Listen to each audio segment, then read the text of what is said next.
Hey, Freedom Seeker. Welcome back to the Freedom Entrepreneur Podcast. I'm your host, Lindsay Sutherland, business mentor and freedom engineer. And I'm excited to have you here with me because we are talking about an important topic that I know is going to resonate with you. It's going to make your life easier. And ultimately, that's one of those factors that leads to that freedom feeling. We're talking today about leveraging other people's audiences. I've got to ask you, are you tired of hustling on social media, feeling like you're talking to the same people over and over and over with about average results? Well, that's because you need to get out to new people. And yes, tags on social media and creating content can help you reach other people, of course. But there's another way to do this that is very powerful. In fact, today I'm going to go over 3 specific ways that you can leverage other people's audiences to expand your reach and expand your pool of people that you're talking to. So let's dig in. Thanks for joining us. Don't miss an episode. Subscribe to this show on whatever podcast player you prefer and follow me on Facebook and Instagram. Is your business the baby that never grows up? It keeps you up at night, interrupts date night, and forget taking a vacation because you can't ever find the right sitter. Good news! Our signature Clockwork Method program turns your business into the independent, thriving operation it was meant to be. We help you build the processes that empower the people to scale with profitability, without you micromanaging every detail. The Clockwork Method isn't just another coaching program that leaves you with a heap of to-dos, just adding more to your plate. In this program, we build the systems with you, handling the big tech heavy lifting that just slows you down. Ultimately, the Clockwork Method is here to help you transform your business from that needy, dependent operation into a mature business that runs itself. Discover more today at theclockworkmethod.com. I get it. You're creating the content. You're pushing it out every single day. You're spending hours preparing, publishing, getting it out there to the eyeballs, to the world. You're doing all the right things. Maybe you're even running ads. You're getting new eyeballs that way. That's all great. But these ideas that we're going to talk about today are fantastic to help you expand your reach and getting in front of new eyeballs without expensive or super time-consuming systems and strategies. Okay, but before we do that, let's talk about why this is important. There's 2 really important parts of this. Number 1, expanding your audience is obvious. Everybody knows that we need to get in front of new eyeballs in order to expand our reach. That's a given. But the other piece of what I'm going to talk about today, these are all authority building, trust building strategies. So this isn't like running an ad where you are trying to sell to a cold audience, which is a hard thing to do and can be very costly. These are ways that will quickly get you trust and lead to clients that genuinely want to do business with you because you are set up as the authority in your niche when you do these things, and you get this transfer of trust. Okay, and so we're going to talk about what that is as we get going. So I'm going to just get right to it because I'm going to keep today's episode short and sweet. Number one, and when I say number 1, I don't just mean this is the first thing we're talking about today, but I mean this is the number 1 thing. If you don't do any of the other things I say, do this one. Podcast guesting. This is huge and it can be free.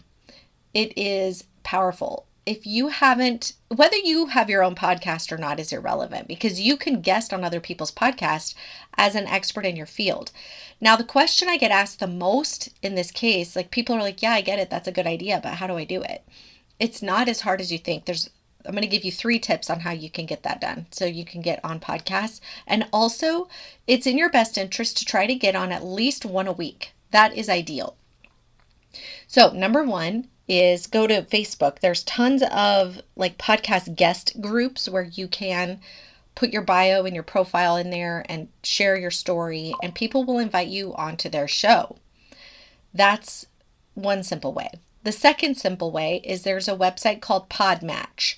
It's exceptional. It's like a dating service for podcasters. Now, this does require about a subscription. Last I checked was around $70 a month.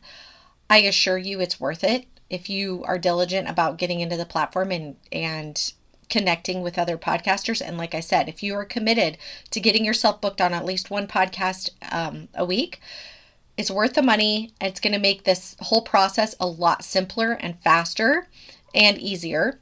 And the third one is a lot harder. That's where you literally start searching up podcasts and try to hunt down, like a manhunt, the person responsible for the podcast and pitching yourself, cold pitching yourself. That is very time consuming. A lot of people pay people for this. Like there's VAs that will do this for you. I've heard of people paying up to $300 an episode. I think that's quite expensive considering there's all these other ways to do it that don't cost that much.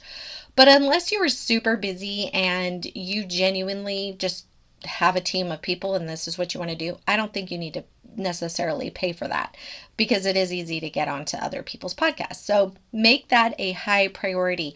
When you do a podcast, you get to talk for 30 minutes, to 40 minutes or so. People get to know your personality. Be sure that you don't just try to sell the whole time. Definitely add value to their audience. Be personable, share your story. And when people hear your story and they hear your message, they resonate with you. Plus, they're listening to this podcast because of the trust they have in that podcast host.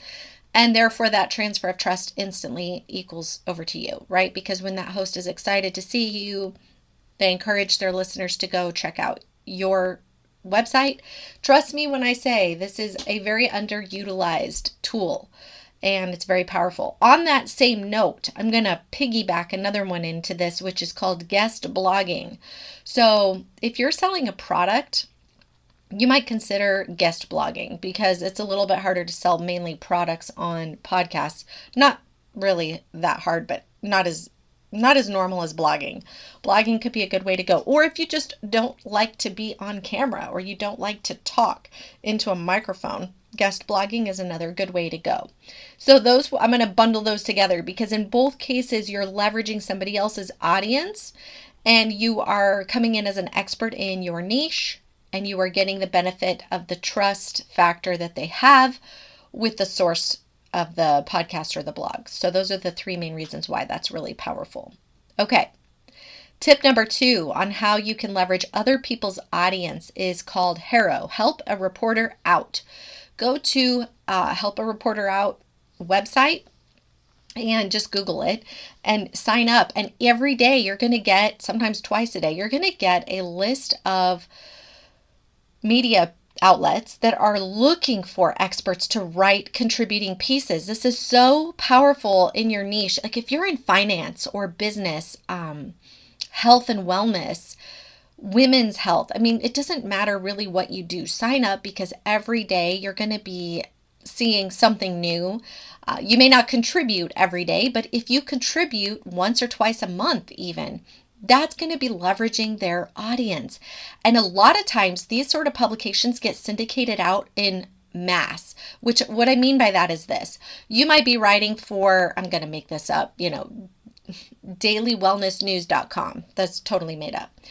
But dailywellnessnews.com might be pushing their RSS feed out to 20 other places.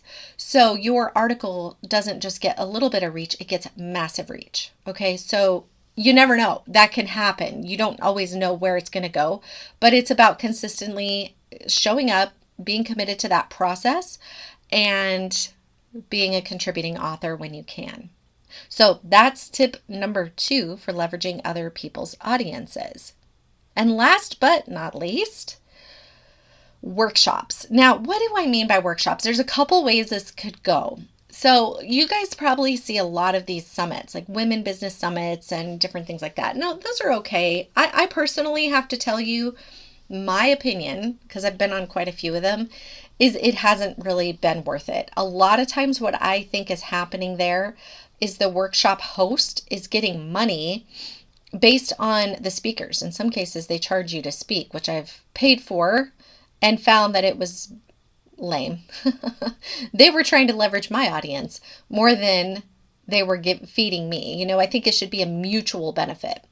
So, I mean, look at them, but take it with a grain of salt. That is a way to go. I would look at maybe their past historical numbers, who has come, what happens to it when it's done, how much work do you have to put into it ahead of time. Those are all some things to think about. But what I was actually meaning here was, if you hosted workshops, I would team up with somebody in your space and just do 1, 2, or 3 of you where you're going to host a mini workshop. All 3 of you contribute. You're going to bless each other in this case. But say, for example, like you're a mineral balancing practitioner. Your clients would benefit from a mindset coach.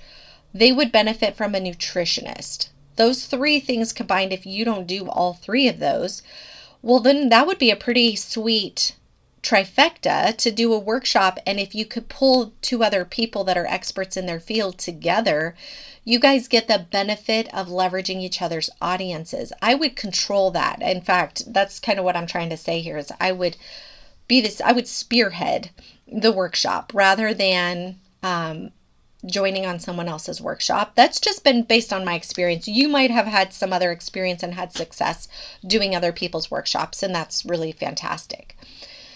When you're hosting a workshop, what I would recommend is making sure everybody has a reasonable email list. You guys all agree to send out emails to your audiences, a certain number. And also, don't overlook LinkedIn. When you do an event on LinkedIn, you can invite up to 1,000 people for free to your event. Very, very powerful because it goes directly to their inbox and it gets more exposure. The one trick I would say that I've had with LinkedIn is you'll get a lot of people who click that they're going, but then they don't actually show up. So follow up in the DMs. When somebody clicks on that they're going, message them and say, hey, here's the registration link. Because if the event is happening off of LinkedIn, that's when it gets a little tricky. But take that extra step to DM them and say, hey, did you get a chance to register? I want to make sure you get the reminders. And that way it'll help increase your show ratio. Okay, so that's it. I mean, like I said, today's going to be a short and sweet, but to the point and a very effective podcast episode. So I hope that was helpful. If you're not leveraging other people's audience because you're so focused on getting content out, we can get in that trap. Take a moment to pull back and ask yourself, how can I spend, one experience a week investing in someone else's audience? Pour into other people and you will be poured into. All right, my friends, thanks for tuning in today. Until next time, bye for now.